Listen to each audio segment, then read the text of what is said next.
Детално раздвижено во собранието, предпладне почнаа да пристигнуваат собраниските службеници. Околу пладне и генералниот секретар Цветанко Иванов. Председателот на собранието, Тала Джафери, рече дека 120 службеници цел викенд работат на поднесените над 30.000 амандмани од ВМРО-ДПМН за законот за употреба на јазиците.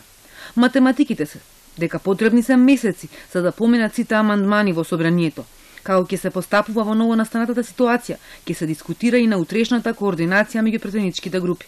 До доцна ноќеска, собраниските служби архивирале 19.300 амандмани. Останатите планираат да ги завршат денеска до доцна вечерва, затоа што законот е ставен на седница утре. Односно неговото трето читање, како председателот Георги Иванов не го потпиша и го врати со низ забелешки. Дали се блокира или пак коригира законот за јазиците и денеска различни ставови меѓу мнозинството и опозицијата. Од парламентарното мнозинство не откриваат дали имаат план Б. Велат се разгледуваат неколку опции. Пратеникот Артан Груби од ДУИ, уверен дека законот ќе биде донесен. Вели дека намерата на ВМРО-ДПМН е преку блокади да предизвика криза, за да се седне на преговарачка маса околу нивните нерационални барања. Апсурдно е и преседане поднесувањето на толку закони во третото читање, но истовремено значи и признавање на уставноста на законот. Впрочем, и тие пред една година прифатија идентичен предлог закон и затоа сето ова е само хипокризија. Со ова ВМРО-ДПМН не го блокира само законот за јазиците, туку реформите и перспективата на граѓаните.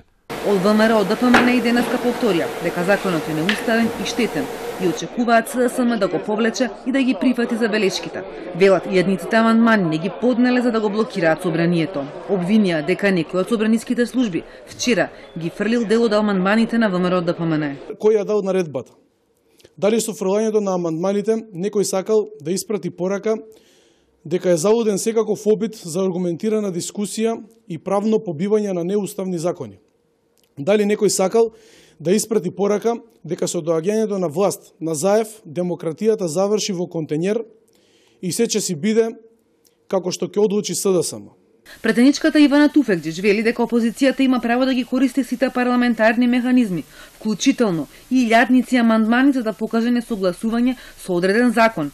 Ама вели не разбирам зошто ширење на лажни вести, параноја и злоупотреба на собраниските служби. Предпоставувам, бидејќи ја видов снимката, се гледа горе дека се работи за уредно евидентиран амандман, кој што има штембел и печат од страна на архивата, и погледнете дека има и изјава од собраниските служби во која што се вели дека амандманот е таму и дека е заведен под архивски број. Предпоставувам дека се работи за копии, бидејќи првичните амандмани кои ги поднеле у 70-тина, веројатно ги поднеле во 2 примерока.